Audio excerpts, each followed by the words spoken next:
Interesting. जंगल के बीचों बीच ये हवेली निजाम की सेनाओं के मुखियाओं के ठहरने के लिए बनाई गई थी। बाद में इसे ब्रिटिश अफसरों का गेस्ट हाउस बना दिया गया। देश की आजादी के बाद ये कई सालों तक बंद रही, यहाँ कोई नहीं रहता था। फिर सरकार ने इसे पुलिस डिपार्टमेंट को दे दिया। सिक्योरिटी वाइज इस जगह के बारे में हमारे डिपार्टमेंट में किसी को कुछ नहीं पता। उनकी नजर में ये सिर्फ पुलिस ट्रेनिंग कैंप है। अगर चंचला को इस तरह इंटरोगेट करना है कि किसी को इसकी भनक ना लगे, तो इससे बेहतर जगह और कोई नहीं। And our hub is that side. यहां से हम उसके बेडरूम और बाथरूम को छोड़कर लिविंग रूम, इंटरोगेशन रूम, हवेली के हर कोने पर नजर रख सकते हैं। हमारी मर्जी के बिना चिड़िया भी पर नहीं मार सकती। दारुक, ma'am. Go and get her. Mister Sampat, thanks for everything. My pleasure ma'am. अगर तुम साथ रहोगे तो चंचला बात नहीं करेगी, तो तुम्हारी ड्यूटी यहीं खत्म। Mister Jose, close the gate. Please.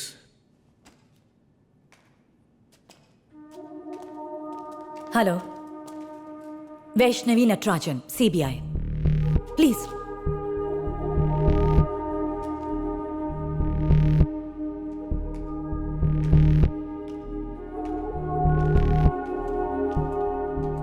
यहां बैठिए।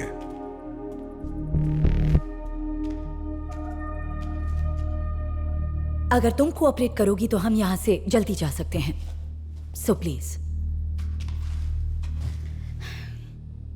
Mister Daruk, voice clear and recording.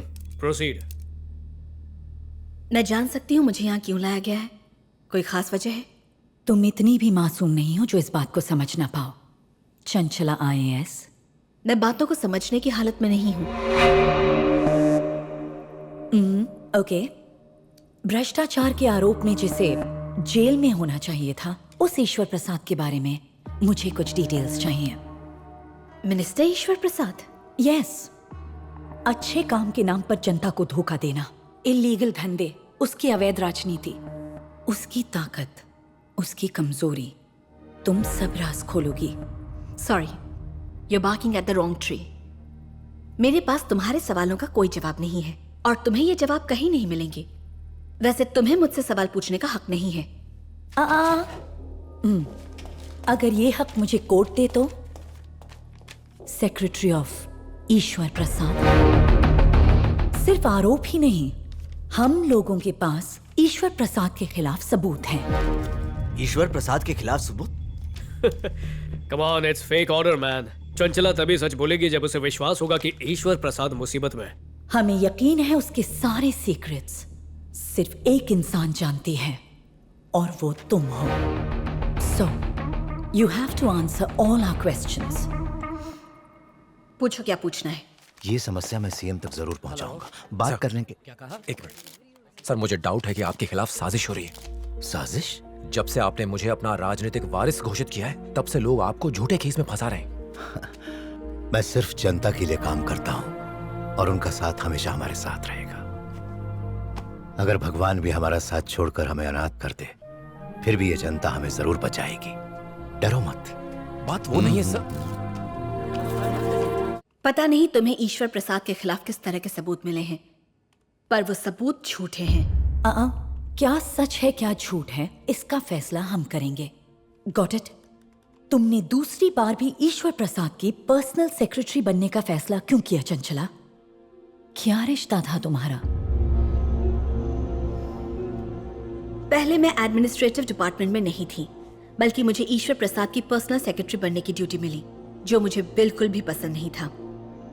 उनके साथ काम करके मुझे पता चला कि वो कितने महान इंसान हैं। ईश्वर प्रसाद ने अपना राजनीतिक सफर एक स्टूडेंट लीडर के रूप में शुरू किया।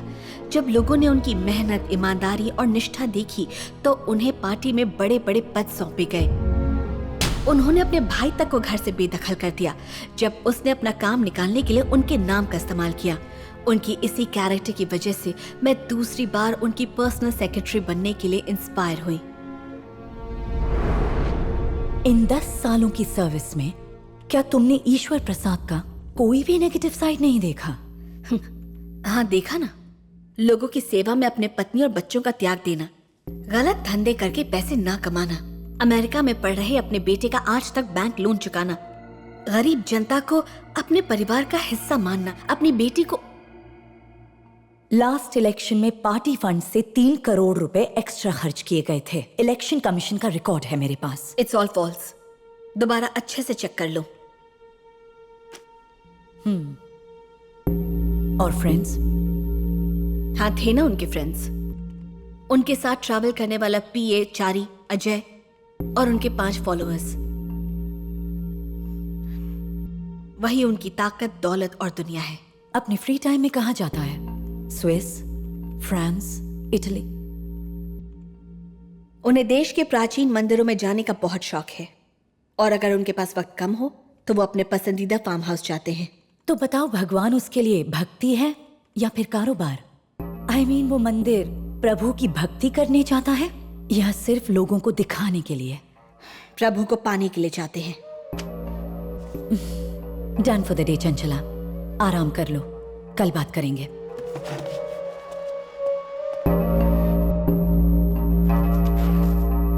मिस्टर जोस, मैडम, जाने अनजाने में उसके मुंह से निकल गया कि वो मंदिरों में जाता है। जी। पिछले 1 साल में ईश्वर प्रसाद जिन मंदिरों में गया है उसकी डिटेल्स चाहिए। Okay madam. ओके। ओके। हे माई, हमारी रक्षा करना। हे, हाँ? ये क्या कर रहे हो?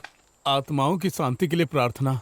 ऐसा करने से भटकती प्रेत आत्माओं को शांति मिलती है और वो बदला नहीं लेते। क्या ऐसा करने से आत्माएं शांत हो जाती हैं? ये हमरे गांव का परंपरा है। आज बुधवार है और अमावस्या भी। ओ राक्षसी। आ गया से। साहब,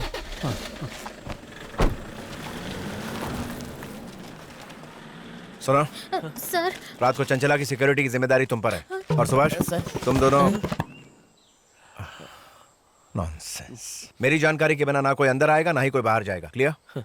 मेन डोर लॉक कर दो और इसे जीप में बिठाओ। जी सर।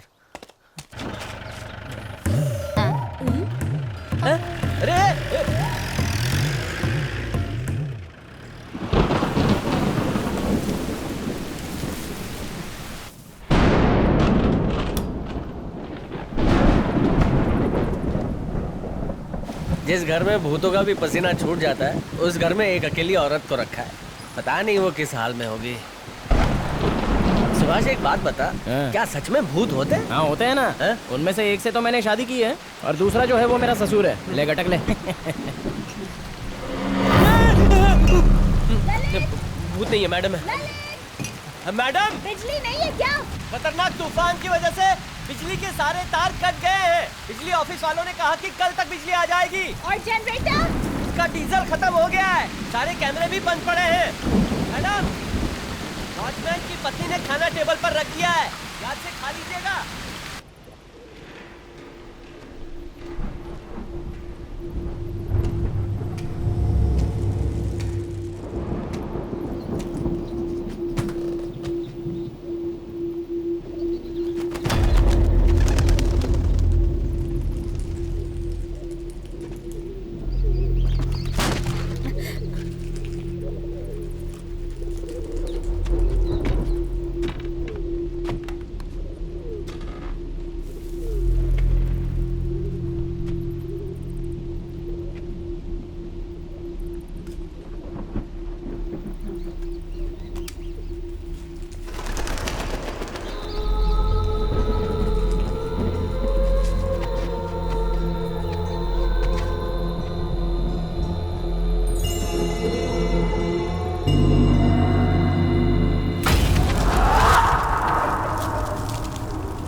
बे भूत होगा। रबिश।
कोई है?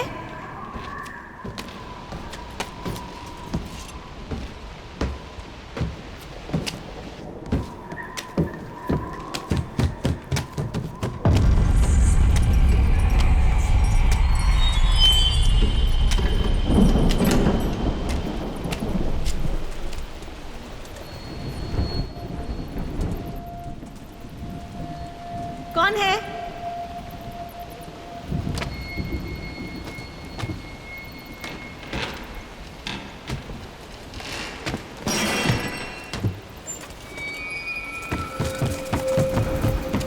कौन है वहां? कोई जवाब तो दो।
मैं आधी रात को अकेला जा रहा था तब मुझे एक आवाज सुनाई दी। जब मैंने पीछे मुड़ के देखा तो एक शैतान की लाल आंखें, बिखरे बाल, हाथों में आग लिए खड़ा था। आग? कैसे? कब, कहाँ, कैसे? मेरा सीनियर होकर कहानी मुझसे सुनेगा।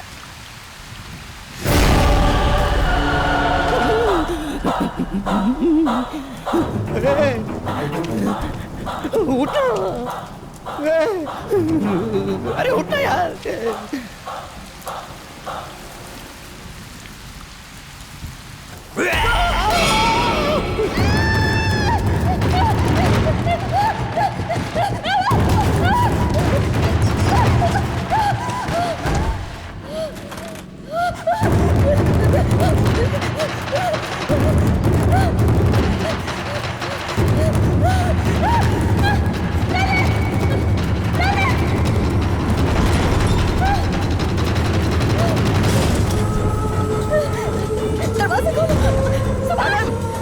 क्या हुआ मैडम?